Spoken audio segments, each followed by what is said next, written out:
The envelope arrived on December 8th, certified mail, requiring my signature. Inside was a letter from Whitman and Associates, attorneys at law, informing me that my brother Gavin was contesting our father's will and demanding mediation within 10 business days. Dad had been gone for exactly 3 weeks.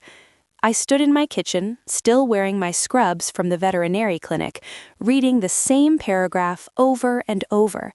The Christmas tree I'd put up the night before suddenly felt obscene, its white lights blinking cheerfully while I processed what my brother was actually doing.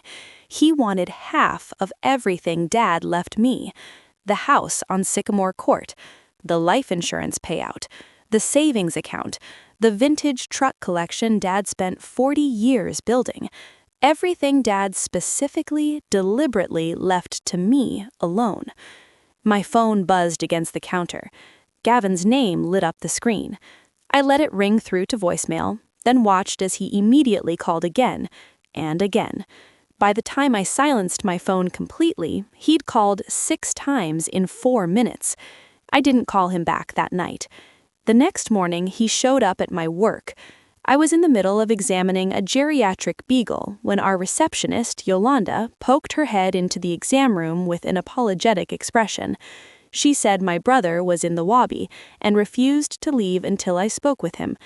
I finished with Mrs. Patterson and her beagle, then washed my hands twice before walking out front. Gavin stood by the Christmas wreath on the wall, looking perfectly put together in his charcoal suit. He sold commercial real estate and always dressed like he was about to close a $1 million deal. His smile was wide and warm when he saw me, like he hadn't just sicked lawyers on me the day before. He said we needed to talk. I crossed my arms and told him we could talk right there. His smile flickered. He glanced around at Yolanda, at the 2 clients in the waiting area with their pets, at the holiday garland draped across the reception desk. He suggested somewhere more private. I repeated that here was fine. The smile vanished completely. Gavin's voice dropped lower, taking on that edge I remembered from childhood, from every time he didn't get his way. He said I was being unreasonable, that Dad obviously made a mistake, that there was no way he intended to leave Gavin with absolutely nothing while I got everything. I asked him if he read the will. He said of course he read it. I asked him if he noticed the date Dad had it drafted. March 15th, almost 2 years ago, 6 months after Gavin borrowed $18,000 from Dad to invest in some luxury condo development deal that never materialized, 3 months after Gavin stopped returning Dad's calls when he asked about getting the money back. Gavin's face flushed red. He said that had nothing to do with this. A client near us shifted uncomfortably, pretending to be very interested in a poster about heartworm prevention. I told Gavin that Dad was completely sound of mind when he made his will, that he knew exactly what he was doing, that if Gavin wanted to waste money on lawyers, that was his choice, but I wasn't giving him a single thing. He stepped closer, his voice tight with anger. He said I poisoned Dad against him, that I manipulated a sick old man. That's when something snapped inside me. I told him Dad wasn't sick when he made the will. Dad was perfectly healthy, still working full-time at his printing business, still restoring trucks in his garage every weekend. I told him Dad got sick 14 months ago, and when he did, Gavin visited exactly twice. Once in the hospital right after the diagnosis, and once 3 months later when his wife Bryn insisted they stop by for an hour on their way to some resort weekend. I told him I was the one who took Dad to every single appointment. I was the one who picked up his prescriptions, who meal prepped his food every Sunday, who helped him shower when he got too weak to do it himself. I was the one who held his hand at 2 in the morning when he was scared. I was the one who slept on his couch for the last 6 weeks of his life so he wouldn't be alone. I told him I earned every single thing Dad left me. The waiting room had gone completely silent. Even the beagle had stopped whimpering. Gavin stared at me for a long moment. Then he said I'd be hearing from his lawyers and walked out. Yolanda broke the silence by saying she always knew my brother was a piece of work. That evening, I drove to Dad's house. My house now, legally, though I couldn't quite think of it that way yet. The mortgage was paid off, and the deed had already been transferred to my name. Dad had been meticulous about his planning, probably because he knew exactly what Gavin would try to pull. The house looked exactly as I'd left it the week before, Dad's furniture still in place, his coffee mug still on the kitchen counter. The Christmas decorations I'd put up in early November, trying to lift his spirits, still hanging throughout the living room. I sat in his recliner and finally let myself cry. My phone buzzed around 8 that night. Not Gavin this time, but his wife. Bryn's text message was long and appeared carefully composed. She wrote that she understood I was grieving, and so was Gavin.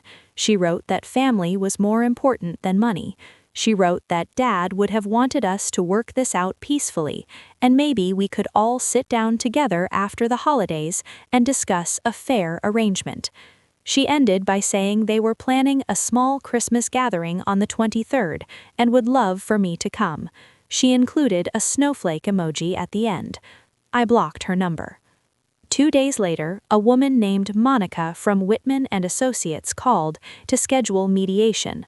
Her voice was professional and detached, like she did this kind of thing every day. She probably did. She suggested 3 possible dates, all in early January. I told her I wouldn't be attending mediation. She paused, then said that mediation was typically beneficial for all parties involved. I said my father's will was clear, legal, and unambiguous. If Gavin wanted to challenge it in court, he was welcome to try, but I wouldn't be participating in any negotiations. Monica said she'd pass that along to her client. I hung up and immediately called Dad's lawyer, a woman named Ruth Castellano, who'd handled his business contracts for 20 years. I told her what was happening. Ruth wasn't surprised. She said she'd warned Dad that Gavin might react this way. That's why Dad had included a no-contest clause in the will. If Gavin challenged it and lost, he'd forfeit the one thing Dad did leave him, a small storage unit downtown containing some of Gavin's childhood belongings and a letter Dad had written him. I asked what was in the letter. Ruth said she didn't know. Dad sealed it himself.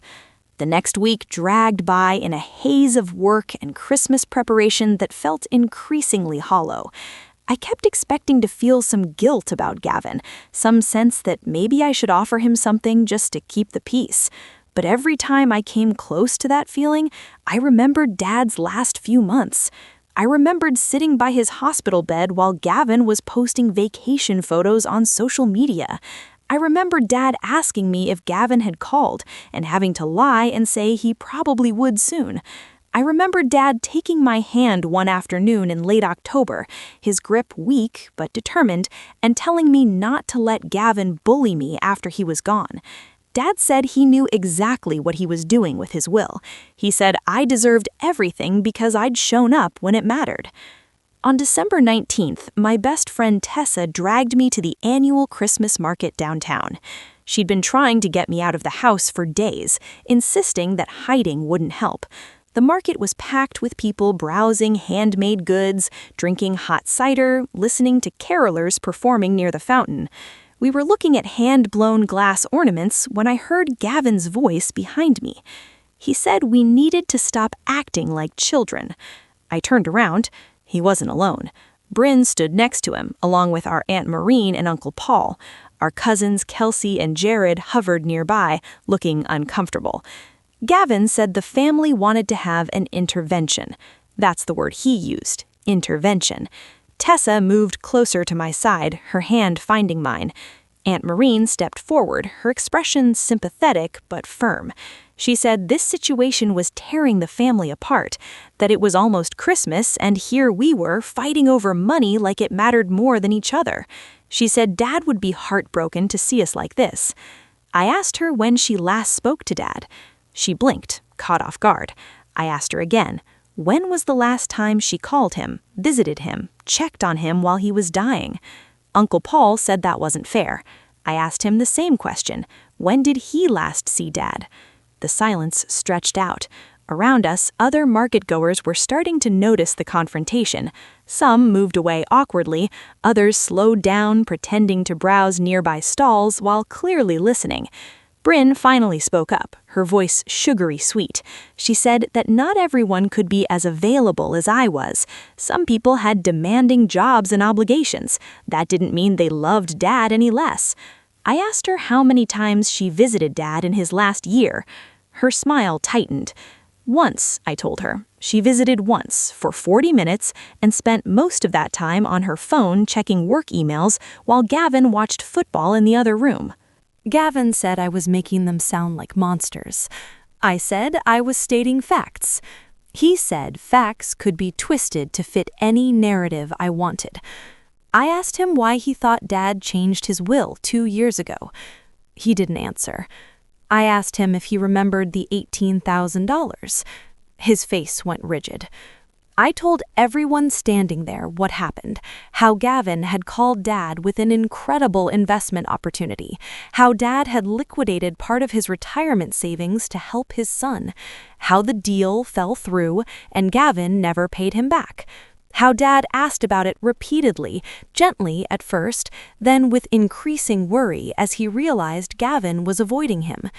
Gavin said the deal fell through because of market conditions beyond his control. I asked him where the money went. He said that was none of my business. I told him Dad spent the last year of his life thinking his son had stolen from him. The word hung in the air between us. Stolen. Gavin's face went white, then red. He said he didn't steal anything. The money went into the investment. The investment failed. That's how business worked. I asked him why he needed an $18,000 investment in a condo deal when he was supposedly doing so well in his career. Bryn grabbed his arm, told him we should leave. But Gavin was furious now, his voice rising.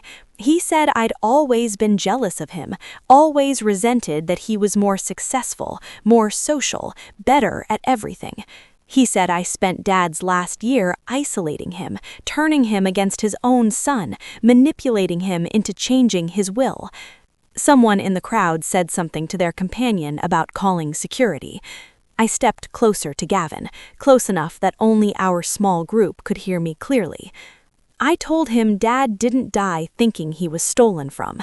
I told him that 3 weeks before Dad passed, I paid him back the $18,000. Gavin's expression froze.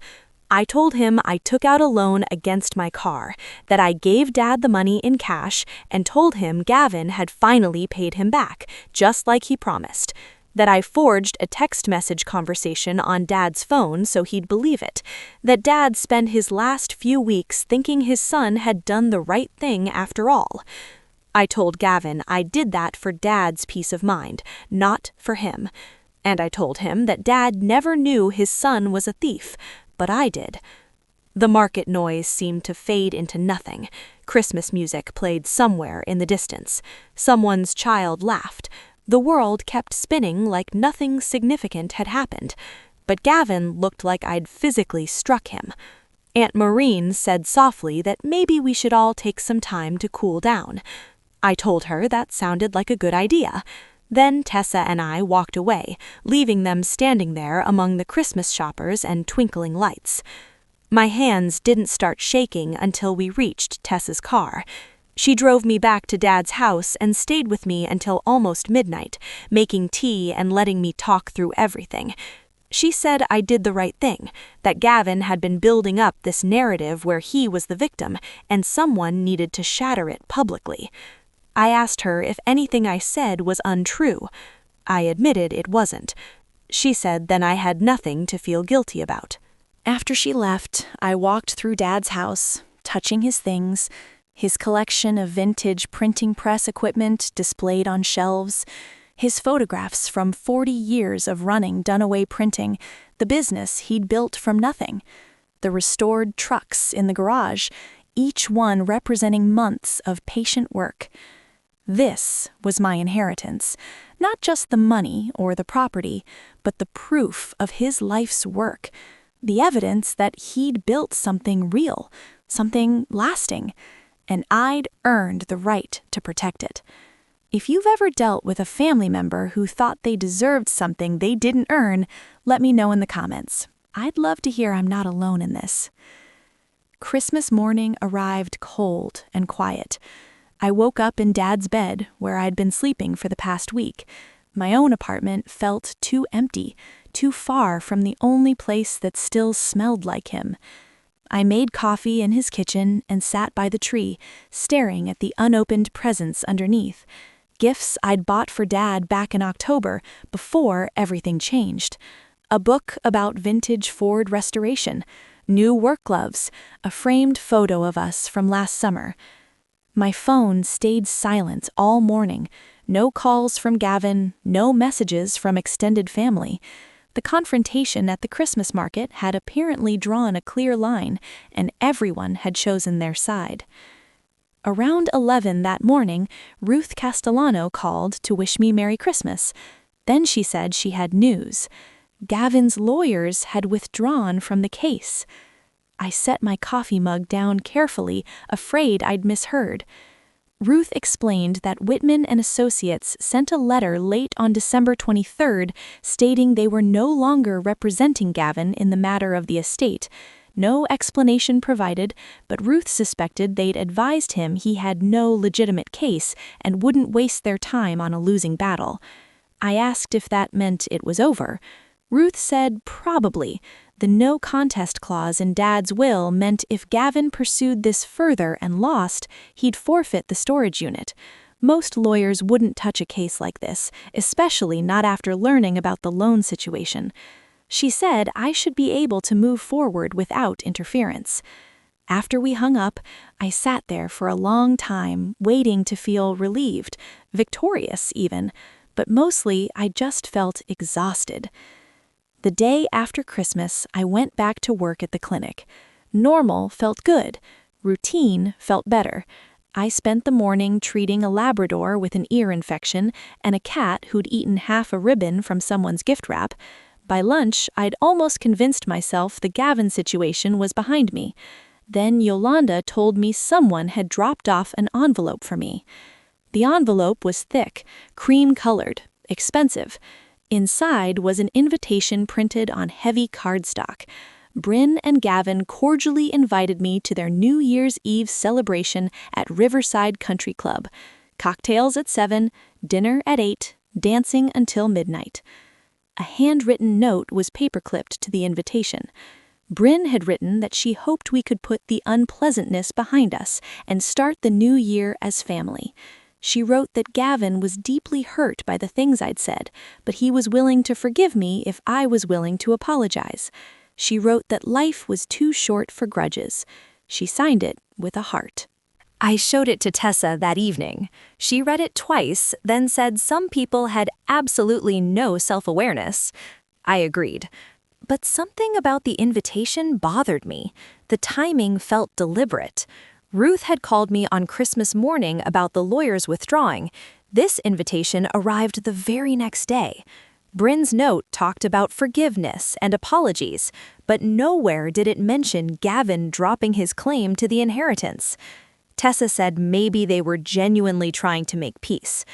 I said maybe, but I didn't believe it. On December 28th, I drove downtown to the storage facility Dad had mentioned in his will. Unit 847, paid through the end of the year. Ruth had given me the key and the access code weeks ago, but I hadn't been ready to face whatever was inside. The facility was massive, row after row of identical orange doors. I found Unit 847 near the back. The lock clicked open easily. Inside were boxes, maybe 20 of them, all neatly labeled in Dad's handwriting. Gavin's childhood toys, Gavin's high school yearbooks, Gavin's baseball trophies, Gavin's college textbooks. Everything carefully preserved, waiting for a son who never bothered to claim any of it. On top of the nearest box sat a manila envelope with Gavin's name written across the front. Dad's letter. I held it for a long moment, wondering if I should read it. wondering what Dad had wanted to say to his son. But the envelope was sealed, and it wasn't addressed to me. I took a photo of the storage unit, then locked it back up. That evening, I did something I probably shouldn't have done. I texted Gavin. I told him Dad left him a storage unit full of his belongings and a sealed letter. I told him the unit number and said Ruth had instructions to give him the key whenever he wanted it. I told him the contents were his, free and clear, no strings attached. I told him Dad never stopped loving him, even at the end. Then I blocked his number before he could respond. New Year's Eve arrived faster than I expected. I'd planned to spend it alone, maybe watch the countdown on television while going through more of Dad's paperwork. But Tessa insisted I come to her house instead. She was having a small gathering, just close friends, nothing fancy. I agreed, grateful for the excuse to avoid my own thoughts. I was getting dressed around 6 when my doorbell rang. Bryn stood on my doorstep looking flawless in a silver cocktail dress and heels. Her smile was bright and warm and completely artificial. She said she was on her way to the country club and thought she'd stop by to personally invite me. She said it would mean so much to Gavin if I came, that he'd been devastated by our fight, and seeing me there would show him I still cared about family. I told her I had other plans. Her smile dimmed slightly. She said surely I could stop by for just one drink, just to show there were no hard feelings. I asked her why this mattered so much. She blinked, thrown by the question. I asked her what she wanted from me. Bryn's expression shifted. The fake warmth drained away, replaced with something colder and more calculating. She said that Gavin was humiliated, that what I'd done at the Christmas market made him look like a fool in front of everyone, that people were talking and his reputation was suffering. I asked her how that was my problem. She said that if I cared about my brother at all, I'd help repair the damage. I told her my brother should have thought about his reputation before he tried to steal my inheritance. Bryn's face hardened. She said I was being incredibly selfish, that Gavin had every right to half of Dad's estate, and the fact that I was hoarding everything just proved how greedy I'd become. I asked her if she'd spent the $18,000. The question landed like I'd hoped it would. Bryn went very still. I told her I'd done some research, that commercial real estate was public record, that Gavin's supposed investment in a luxury condo development never existed. No permits filed, no property records, nothing. I asked her again what they'd spent the money on. Bryn said that was private. I told her Dad deserved to know what his money bought. She told me I needed to let it go. I said I would, as soon as she told me the truth. For a moment, I thought she might actually leave, just turn around and walk away. But something in her expression shifted. Pride, maybe, or the need to justify herself to someone she clearly thought was beneath her. She said they'd been having financial difficulties, that Gavin's sales numbers were down and they'd overextended themselves on their house and cars, that the $18,000 covered 3 months of mortgage payments and credit card minimums. She said everyone went through rough patches and Dad should have understood that. I asked her why they didn't just tell Dad the truth. Bryn said because it was embarrassing, because Gavin's whole identity was built on being successful, and admitting he was struggling would have destroyed that image. I asked her if maintaining that image was worth letting Dad die thinking his son had stolen from him. Bryn said I was the one who lied to Dad, not them. I told her to get off my property. She didn't move. Instead, she said that if I came to the party tonight and publicly apologized to Gavin, they'd be willing to drop the whole inheritance issue permanently. They'd signed whatever documents I wanted, acknowledging that Dad's will was valid and they had no claim. All I had to do was apologize. I asked her what I'd be apologizing for. She said for humiliating Gavin in public, for making him look like a villain, for ruining his relationship with the extended family. I told her that Gavin did all of that himself. Bryn said that if I refused, they'd make my life incredibly difficult, that they had friends, connections, that Gavin knew people in the local business community who could make things hard for me professionally. I asked her if she was threatening me. She said she was offering me a choice. I pulled out my phone and opened the voice recording app. The red dot had been glowing for the past 4 minutes. I asked Bryn to repeat what she'd just said about making my life difficult. Her face went white. I told her I had everything: her admission about the $18,000, the financial difficulties, the implied threat, all of it recorded. I told her that if she or Gavin contacted me again, if they sent lawyers or showed up at my work or tried any of their games, I'd send this recording to every person who'd been at the Christmas market. I'd post it on social media. I'd make sure everyone who thought I was the villain knew exactly what kind of people they really were. Bryn's hands were shaking. She said I was bluffing. I asked her if she wanted to find out. She left without another word. I watched her car peel out of my driveway, leaving rubber marks on the concrete. Then I sat down on my couch and let myself breathe. Tessa's party was exactly what I needed. Good people, good food, genuine laughter. No one asked about Gavin or the inheritance. No one brought up family drama. We played board games and ate too much cheese and counted down to midnight like normal people celebrating a new year. When the clock struck 12, Tessa raised her glass and made a toast. She said, "Here's to leaving behind the people who drain us and embracing the ones who fill us up." Everyone drank to that. I texted Ruth the next morning and told her what happened with Bryn. I sent her the recording. She listened to it, then said it was good insurance, but probably wouldn't be necessary. Gavin and Bryn would likely disappear now that their tactics had been exposed.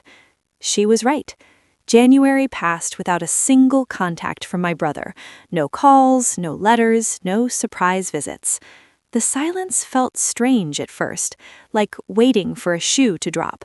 But gradually, it started to feel like peace. In mid-January, Ruth called to tell me the storage unit key had been claimed. Gavin had come to her office, signed the paperwork, and taken the key without saying much. She said he looked smaller somehow, defeated. I asked if he'd opened the envelope from Dad. She said he'd held it for a long time, then put it in his jacket pocket unopened. I thought about that letter a lot over the following weeks.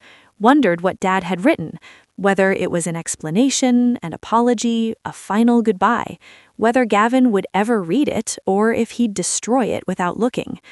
I decided it didn't matter. Dad had said what he needed to say through his will. Everything else was just words. By February, I'd started making real changes to the house, not erasing Dad's presence, but making it mine too. I kept his truck collection in the garage, but cleared out some of his furniture to make room for my own things. I kept his photos on the walls, but added some of my own. I kept his printing press equipment displayed, but started using one of the spare rooms as a home office. The house started to feel less like a museum and more like a home. One afternoon in late February, I was organizing Dad's old business files when I found a folder labeled Future Plans. Inside were blueprints and calculations for expanding Dunaway printing into custom wedding invitations and specialty paper goods, notes about hiring additional staff, a list of potential investors. Dad had been planning to grow the business before he passed away. I sat there looking at his handwriting, his dreams mapped out in careful detail, and made a decision. I called the business broker Dad had worked with years ago and asked about the current value of Dunaway printing, the building, the equipment, the client list, everything. The broker said he'd need to do a full assessment, but based on comparable sales, it was probably worth somewhere between $300,000 and $400,000. I told him I wanted to sell. Not because I needed the money, but because sitting on Dad's business while it slowly declined felt wrong. Someone else could take those dreams Dad had mapped out and actually build them. Someone who knew the industry, who had the time and energy to make it thrive. Dad built something real. The least I could do was make sure it kept going. The sale went through in early April. A younger couple bought it, full of enthusiasm and ideas. They kept the name Dunaway Printing and even kept some of Dad's longtime employees. They invited me to the reopening celebration, and I went, and it felt right watching them inject new life into something Dad had created. I took the money from the sale and paid off my student loans. I paid off my car.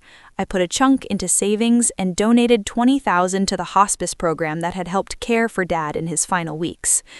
And I paid myself back the $18,000 I'd given Dad. The inheritance wasn't just money or property. It was proof that showing up mattered, that being present mattered, that the years I spent helping Dad, supporting him, loving him, meant something real and tangible. Gavin never contacted me again. I heard through Aunt Maureen that he and Bryn had moved to another state sometime in May. New job opportunity, apparently. A fresh start. I didn't ask for details. In June, almost 7 months after Dad passed, I finally put away the last of the Christmas decorations I'd left up in his honor. The house was mine now, completely and fully, not haunted by grief, but filled with memories worth keeping. I'd earned this inheritance, and I'd earned the peace that came with it. I hope sharing this helps anyone dealing with family members who think they're entitled to something they didn't earn. Sometimes the hardest thing is standing firm when everyone's telling you to just give in for the sake of peace. But real peace doesn't come from letting people take what isn't theirs. It comes from knowing you did right by the people who mattered.